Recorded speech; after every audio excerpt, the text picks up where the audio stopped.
Llega la hora de la verdad, para pensar y analizar las noticias de Colombia y el mundo. La hora de la verdad, en la red de Radio Red RCN, con Fernando Londoño Hoyos.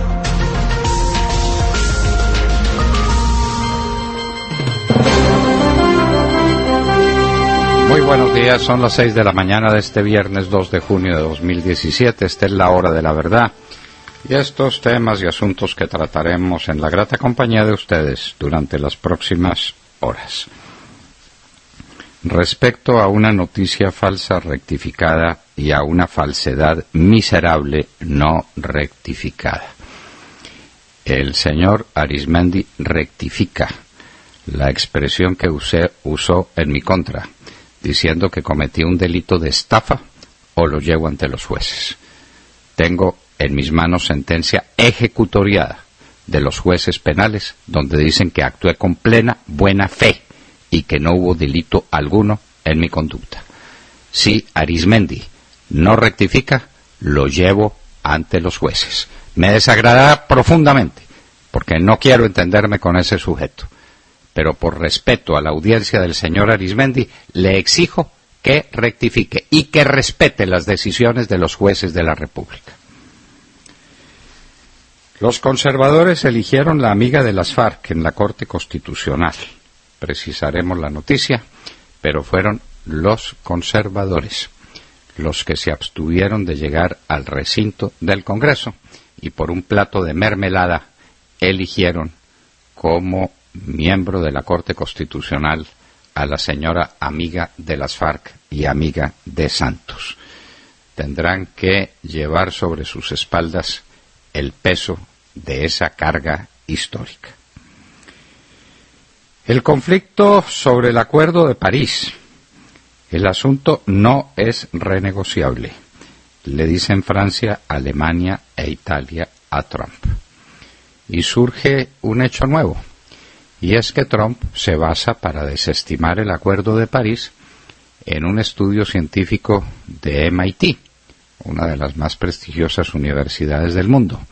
MIT lo rectifica y le dice que no leyó o no entendió el criterio de los científicos de MIT, que dicen que el incumplimiento de lo acordado en París podría producir efectos catastróficos para el mundo, al contrario de lo que Trump salió a decir. Mal momento para el presidente Trump con ese tema de los acuerdos de París. El crédito del Banco Agrario a Ana Belena. Ahora aparece la Contraloría diciendo que esa plata se perdió. Desde un principio dijimos que era una plata que estaba muy embolatada y ahora hay un elemento nuevo, y es que dicen, habría que comprobarlo, que la plata que el Banco Agrario le prestó a Ana Belena la utilizó Ana Belena para pagarle un crédito al Banco de Occidente, es decir, al grupo del doctor Luis Carlos Sarmiento, que estaba comprometido también en la operación a través de la Corporación Financiera Colombiana. Eso sería pues un hecho de una gravedad extraordinaria. Le trasladan la carga al Banco Agrario y el Banco de Occidente recupera la suya. Esperamos que eso no sea cierto, pero es lo que están diciendo ahora. El problema que resolvió Santos con un problema peor. Santos resolvió el paro del Chocó regalándole al Chocó Belén de Bajirá. Y resulta que Belén de Bajirá es de Antioquia. Y Antioquia es la que le presta los servicios públicos a esa región limítrofe con el departamento del Chocó. Y el agua, y la luz, y los servicios públicos esenciales, y la escuela, todo depende del departamento de Antioquia. Entonces Santos, para ganarle el pleito a los manifestantes del Chocó, le regala Belén de Bajirá y crea menudo problema para Antioquia y para Belén de Bajirá. A esa pobre gente la van a dejar sin servicios públicos esenciales, a la deriva, por cuenta de Santos, que arregla un problema creando un problema peor que el que arregla. En Venezuela, la fiscal Luisa Ortega presenta acción contra la Constitución de Maduro porque representa un retroceso en derechos humanos. La situación de Venezuela es cada vez más delicada. Ahora Maduro sale a decir que la decisión de la Asamblea Nacional Constituyente tendrá que ser refrendada por el pueblo en un referendo. ¿Qué es lo que entiende Maduro por pueblo? ¿Y qué es lo que entiende Maduro por referendo? Eso es, entre otras cosas, lo que está por ver. Y cada día surgen más noticias respecto a que las fuerzas militares de Venezuela no van a seguir apoyando a Maduro. Estamos, pues, a puertas de un pronunciamiento militar en Venezuela. Se reúne en Cartagena la Convención Bancaria. Dicen desde la Asociación Bancaria que las rebajas de interés se están pasando a los créditos bancarios, es decir, que el Banco de la República rebaja la tasa de interés de referencia que le cobra a los bancos y los bancos le están pasando ese alivio a sus clientes. Hay gente que dice lo contrario, eso está por ver, y está por verse también la reducción en la tasa de interés del crédito de consumo, que está en las nubes. Eso tiene que ver con la famosa tasa de interés de usura, que es la manera de llamar el interés máximo que se puede cobrar sin que a uno lo metan a la cárcel por usurero. Los bancos se pegan a ese máximo para los créditos de consumo, que son créditos carísimos, que la gente está utilizando cada vez más porque no tiene cómo pagar las deudas adquiridas en la compra del mercado y de otros bienes esenciales.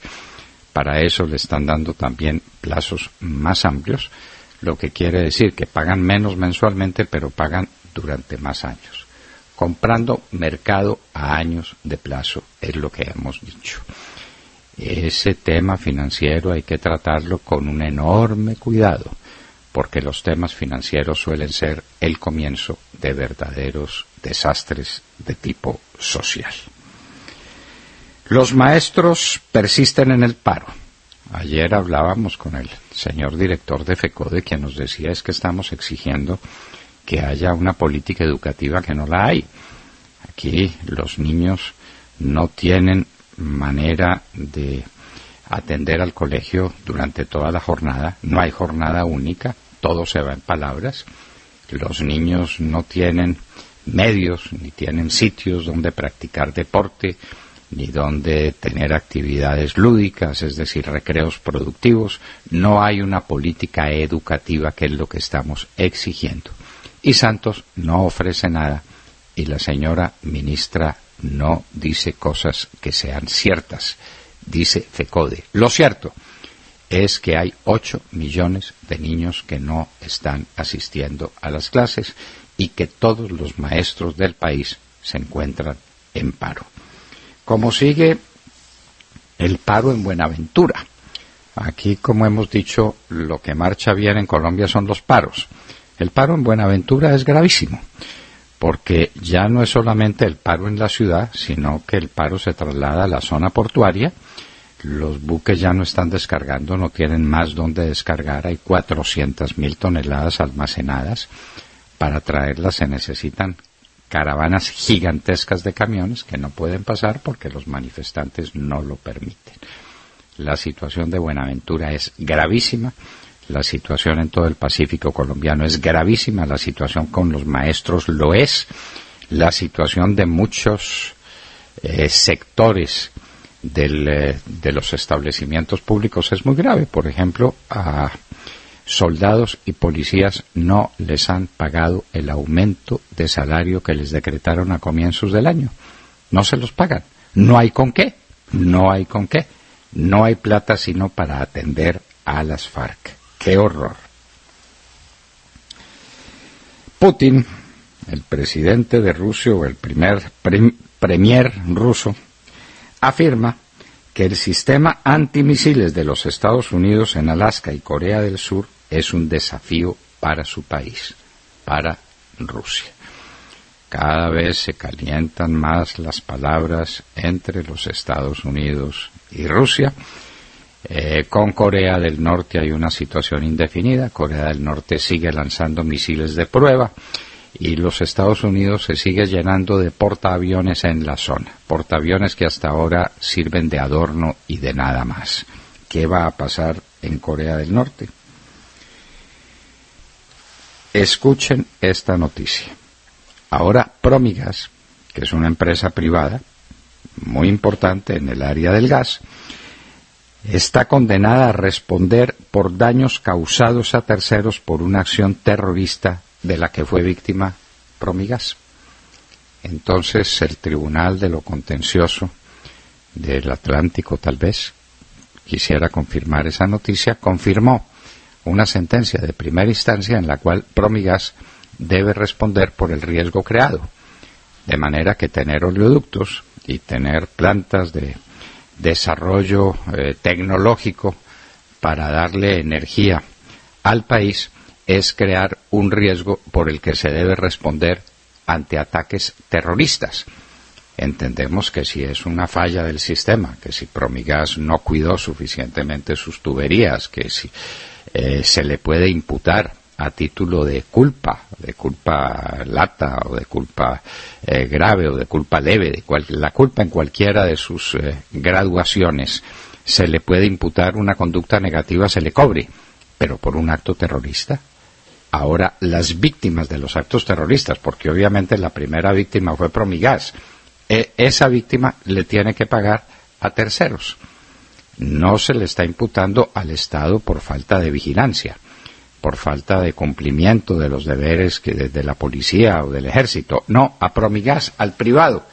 De manera que a uno lo hacen 2 veces víctima del terrorismo. La primera vez cuando le ponen la bomba y después cuando le dictan la sentencia. Esta es una sentencia sobre hechos ocurridos en el año 2001. Así trabaja la justicia colombiana. 16 años después condenan a Promigas. ¿Cómo les parece el precedente para los que vengan a montar empresas en Colombia que supongan un riesgo? Pues toda empresa de combustible, toda empresa de distribución o de producción o de generación de energía supone riesgos. Ahora el riesgo lo tiene que asumir el dueño del negocio. Era lo que faltaba. No pagan los terroristas, pagan las víctimas. Y finalmente tendremos que recordar que la fiscal Ortega en Venezuela se sigue batiendo como una leona y está exigiendo que haya cambios sustanciales en la idea de una constituyente que representa un retroceso contra los derechos humanos en Venezuela.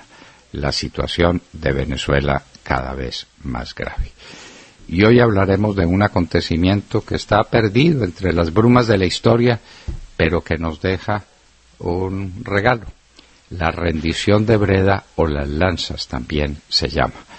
Habíamos recordado como un cuadro de Goya los fusilamientos del 3 de mayo, habían pasado a la historia más que los fusilamientos de patriotas españoles que fueron puestos presos y fusilados al día siguiente en el año de 1808 con motivo de la invasión de las tropas francesas de Napoleón a Madrid.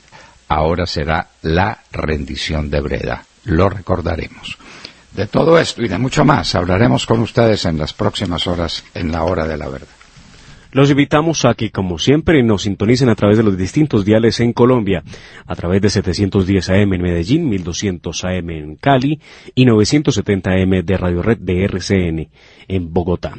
En Radio Sabana de Sincelejo nos escuchan a través de los 1370 de la AM y estamos en las redes sociales, estamos en Twitter, minuto a minuto, con las noticias, el análisis, las entrevistas, la cultura, los deportes, la economía y todos los temas que son de su interés en @Hora de la Verdad. Y también los invitamos a escucharnos a través de nuestra página de Internet en vivo o en diferido y también a expresar todas sus opiniones a través del chat. Recuerden en esta dirección www.lahoradelaverdad.com.co. Bienvenidos.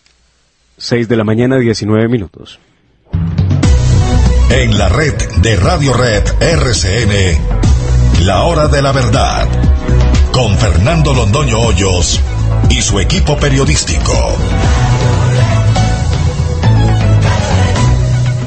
Muy buenos días a todos. Pues así es, con este café tan rico como todas las mañanas, iniciamos esta trayectoria en el programa porque les cuento que las cosas no pintan bien con las FARC. No en vano, el 75% de los colombianos no creen en la implementación de los acuerdos de paz con las FARC. Las noticias que nos llegan desde las zonas veredales, en donde algunos narcoguerrilleros están concentrados, no son buenas y son confusas. Las FARC hirieron a un soldado, recuerden, y secuestraron a otro, aunque los medios de comunicación dicen capturaron, en la zona veredal de Colinas, en San José del Guaviare. El ejército dijo que fue un error. Las FARC dicen que era un plan del ejército para sacar a una guerrillera de la zona. Mejor dicho, y como ya lo anunciamos aquí desde hace mucho, las zonas veredales se convirtieron en republiquetas independientes. Sin embargo, cada día hay más deserciones al interior de las FARC. Curiosamente, las FARC culpan al ejército también de estas deserciones y denuncian supuestas presiones de militares a guerrilleros. Y el ejército dice que ellos no tienen nada que ver y que los guerrilleros que se fugan de esas zonas veredales dicen que están cansados, aburridos y que reciben además malos tratos por parte de sus mandos. Ya van más de 300 guerrilleros que desertaron según los cálculos del Ministerio de Defensa, así que deben ser más. Y mientras tanto, las propias FARC admiten que esos disidentes buscan que los campesinos sigan cultivando coca. En otras palabras, todo este show de la paz es para jubilar a un grupo de viejitos que desde su retiro dorado seguirán manejando el negocio de la droga a través de esos disidentes que tan convenientemente se han salido de las zonas veredales para seguir con el negocio de la coca. Pregunto, ¿es esto serio? ¿Les parece serio? ¿Hasta dónde va a permitir el gobierno que lleguen las FARC? ¿Hasta dónde se les va a permitir, Montserrat? Se les va a permitir todo. Se meten al Congreso como les da la gana, inclusive con el apoyo de la policía. El general Nieto no dice una sola palabra sobre eso. El presidente del Congreso no tiene el carácter, los pantalones para impedir semejante atrocidad o para protestar contra ella como conviene. Se hubieran podido llevar secuestrados a todos los congresistas, Montserrat, tranquilamente, porque entraron unos hombres a la fuerza, eran de la policía, eran los guardias de estos bandidos de las FARC. Hubieran podido ser cualquier otra cosa, pues efectivamente lo eran policías de las FARC o guardianes, miembros de las FARC que custodian a sus protegidos de las FARC. Hubiera podido pasar cualquier cosa. En las zonas veredales están haciendo lo que les viene en gana. Con el narcotráfico están haciendo lo que les viene en gana. Con la entrega de armas hacen lo que les da la gana.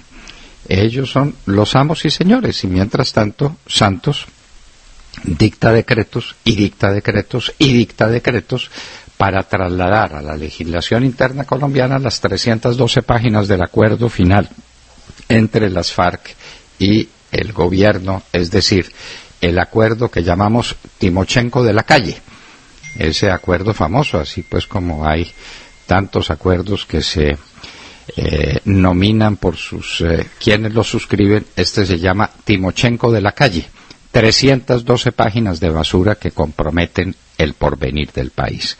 ¿Qué están haciendo los de las FARC? Lo que usted dijo, muy bien dicho, lo que les da la gana, lo que les da la gana.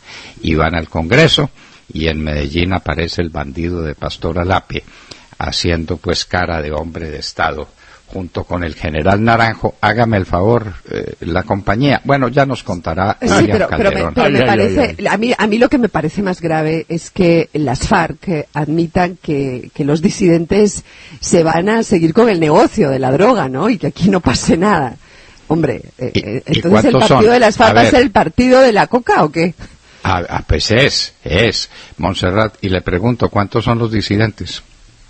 No sabemos. ¿Y cuántos son los que, estando alguna vez en las zonas de tolerancia o de concentración, se fugaron de allá y se fueron con el fusil en la mano? ¿Cuántos son?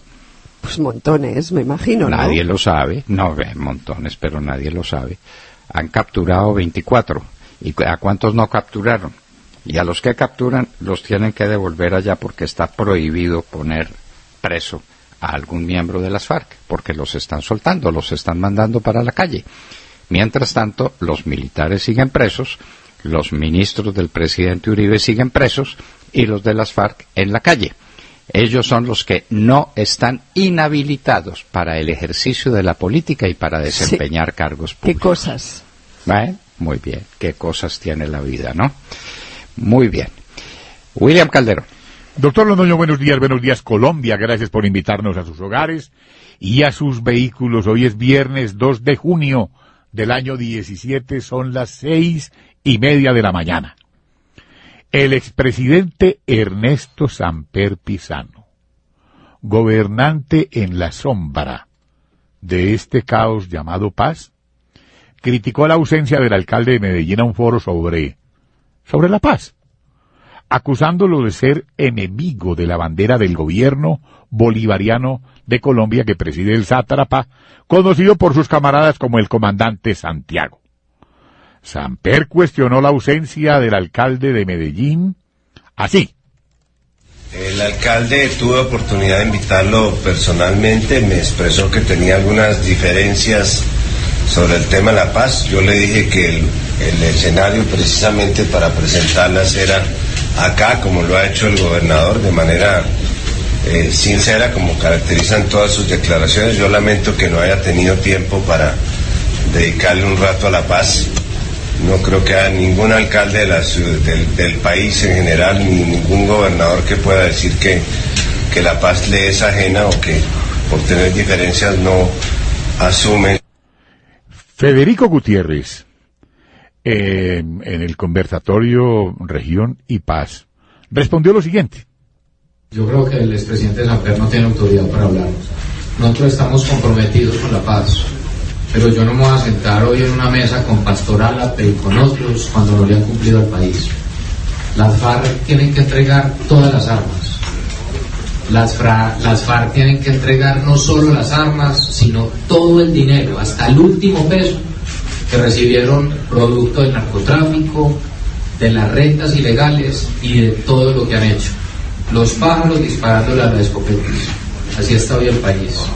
Y pues, ¿qué más le puede decir uno al presidente Samper? Es más, yo le recuerdo algo. Yo empecé a hacer política en 1997, justamente cuando el presidente Samper era presidente, y nos juntamos jóvenes en todas las universidades para reclamarle al gobierno nacional en ese momento que dijera la verdad frente a los ingresos de dinero del narcotráfico de su campaña. Y al país parece que le olvidó, pero sobre todo le olvidó a él. Creo que hay que tener autoridad moral para hablar. Muy bien. Pero entonces, las gentes de Antioquia, esas gentes que nos recuerdan nuestros abuelos, esa tradición que no se ha perdido, doctor Londoño, salieron a la calle y recibieron a estas joyitas, a este general Naranjo, quien posa ahora disque de vicepresidente, a Pastor Álape, nuestro nuevo libertador, a León Valencia, quien con manos tintas de sangre pretende ahora firmar la paz, y les pasó lo siguiente. ¡Aquí sale! ¡Siguen bailando allá! ¡Con esos sinvergüenzas! ¡Eso! ¡Fuera! ¡Fuera la ONU! ¡Fuera! ¡Fuera! ¡Fuera! ¡Fuera! ¡Fuera! ¡Fuera la ONU de Colombia! ¡Fuera! ¡Alcahuetas! ¡Alcahuetas! ¡Alcahuetas de terroristas! ¡Alcahuetas de terroristas bandidos! ¡Alcahuetas de terroristas! ¡Auspiciadores del terrorismo a nivel mundial!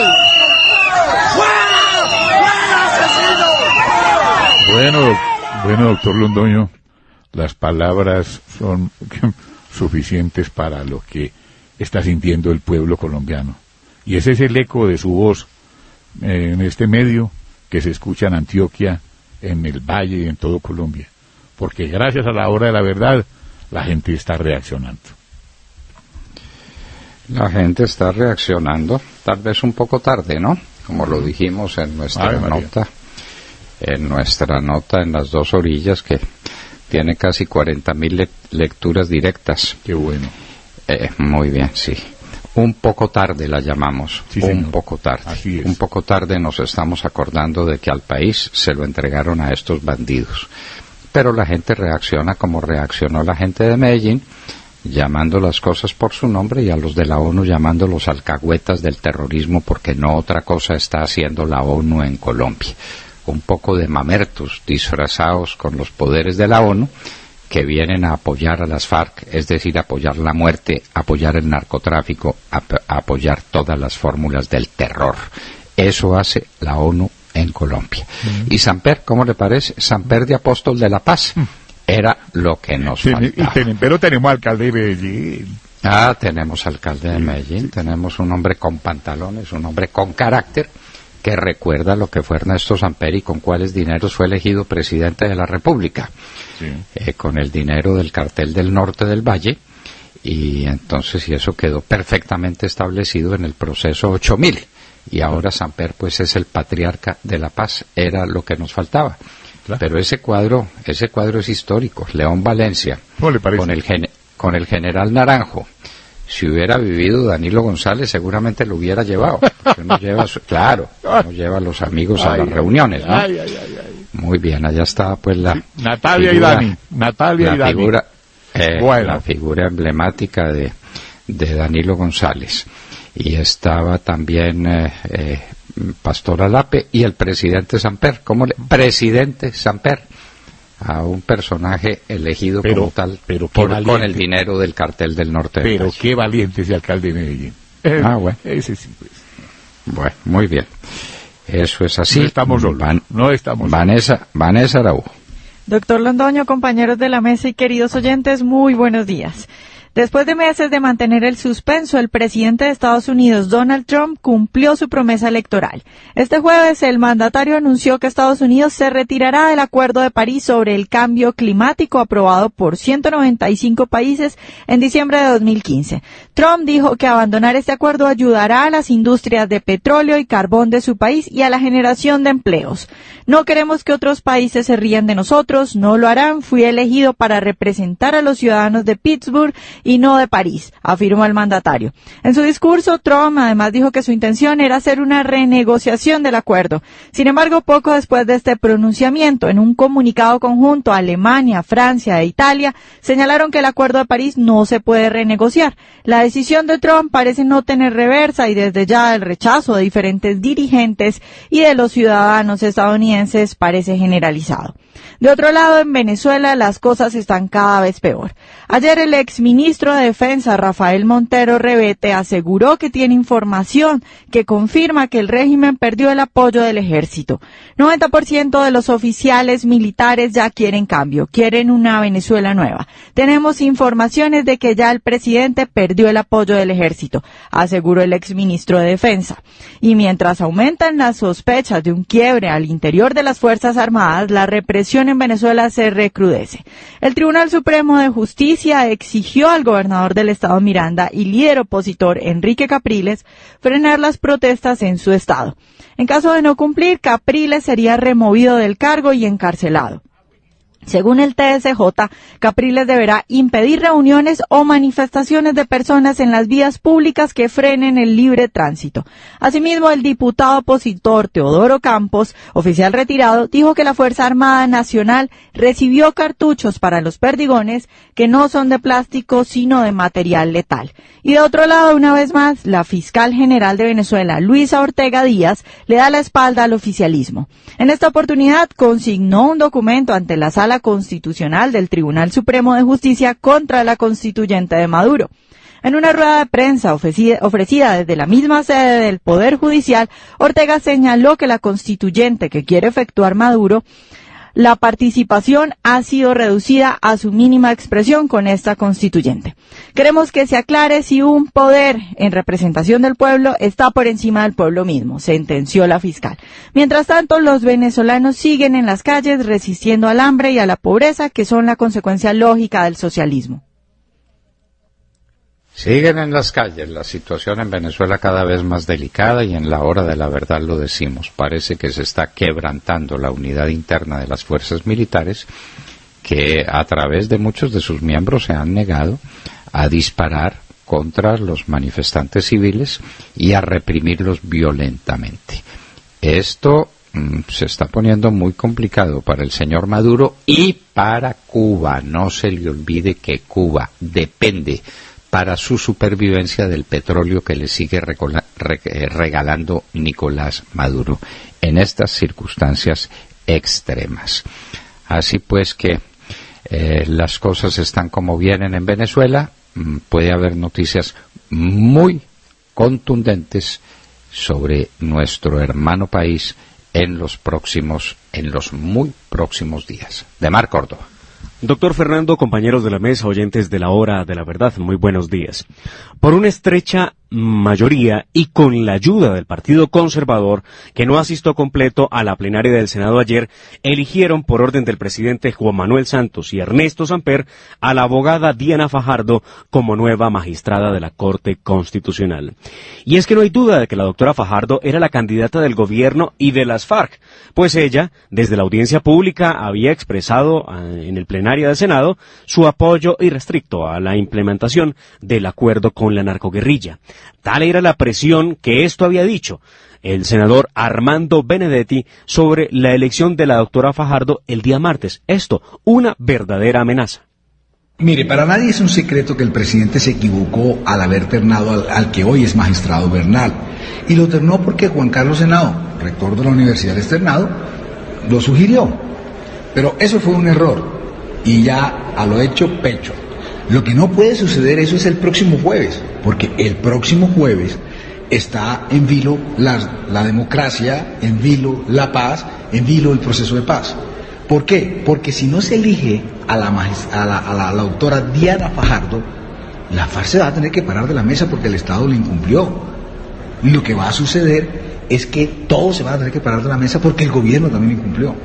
Entonces es preponderante, pero muy importante que elijamos a Diana Fajardo, que tiene filosofía liberal, que ha trabajado con los temas del proceso de paz, que le gusta el proceso de paz, y no otras personas que significan otra cosa, con todo el respeto del mundo. Era la amenaza directa de Armando Benedetti, donde nos ponía de presente que habría una nueva guerra en Colombia si no se elegía a la señora Diana Fajardo. La sesión de ayer arrancó sobre las 11 de la mañana y estuvo enmarcada por los comentarios de pasillo en el Congreso que indicaban que el presidente Juan Manuel Santos se dedicó en la noche del miércoles a hacer llamadas a cada uno de los congresistas de la Unidad Nacional y amigos suyos que no lo son de la Unidad Nacional para dejar todo listo para esta elección de la magistrada. La votación empezó con la conformación de la comisión escrutadora, que fue formada por Honorio Enríquez del Centro Democrático, Horacio Serpa del Partido Liberal, Teresita García de Opción Ciudadana, Juan Manuel Corzo del Partido Conservador y Claudia López del Partido Verde. Realizada la votación, donde se hicieron graves denuncias, como el momento en el que el senador Roy Barreras, con su lapicero, marcaba tarjetones de algunos de los senadores de la Unidad Nacional. Ahí están las denuncias, lo diremos al oído también. Al final de la votación quedó esto así. Diana Fajardo, 48 votos, Álvaro Mota, 43, Alejandro Ramelli, que no tenía posibilidades, quedó solo con 3 votos para un total de 94 votos. En Al Oído contaremos con detalle lo que pasó en esta jornada, donde los senadores de la Mermelada, los mismos amigos de la paz con las FARC, eligieron a la doctora Fajardo para que desde la Corte Constitucional ayude con la implementación del acuerdo con la guerrilla. Para que le haga eco al doctor Eco y compañía al doctor Linares, los nuevos amigos de Timochenko en la Corte Constitucional, era lo que nos faltaba, pero bueno, en eso estamos y no en otra cosa. ¿Quiénes faltaron? Los conservadores.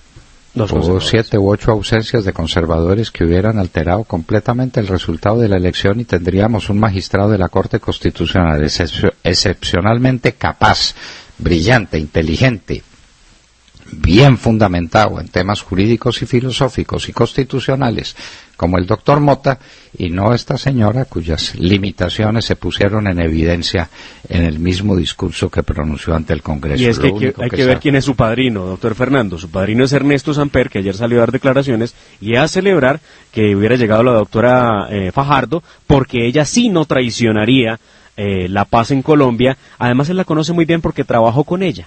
Entonces, ¿está seguro? No me diga más. Bueno, esto fue pues lo que ocurrió ayer en el Congreso. Al Oído volveremos sobre estos temas. Tata Castro. Doctor Londoño y a todos los oyentes, muy buenos días. Mañana en Cardiff se jugará la final de la Liga de Campeones entre el Real Madrid y la Juventus. El partido comenzará a la 1:45 de la tarde, hora de Colombia. Es la primera vez que 2 futbolistas colombianos se enfrentan en la final de esta competición, Juan Guillermo Cuadrado con la Juve y James Rodríguez con el equipo español. Tras 124 encuentros, más de 11.160 minutos y 375 goles vistos en la presente edición, se acerca el momento de saber quién se llevará la orejona, el trofeo que se le otorga al ganador. Ambos equipos ganaron las respectivas ligas en sus países esta temporada. Real Madrid lleva 33 títulos en España y Juventus el mismo número en Italia. El Madrid no solo va por su título número 2 en la Champions, sino que intenta convertirse en el primer equipo que repite título en 27 años. Igual su técnico Zinedine Zidane quiere ser el primer entrenador que gana la Champions 2 años seguidos. Por el lado de la Juventus, que ha perdido en 6 ocasiones la final de la Champions, van por su tercera orejona y quiere luchar por la tripleta de esta temporada. Ya ganaron la Liga y la Copa de Italia.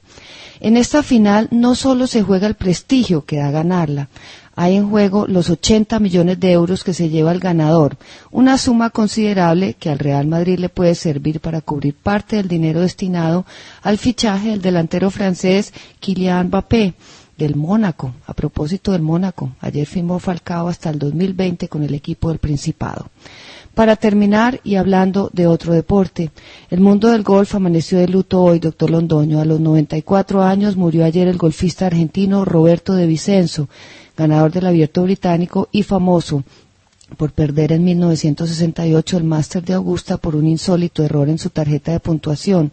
Nos dejó un grande, no solo por su talento, sino por ser todo un caballero.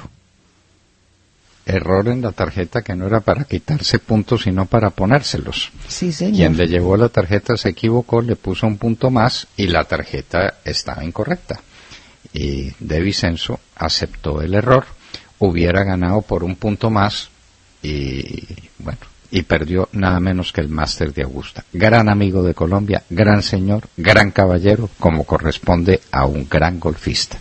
Se nos fue Roberto de Vicenzo. Y mañana estaremos pendientes del partido Real Madrid-Juventus.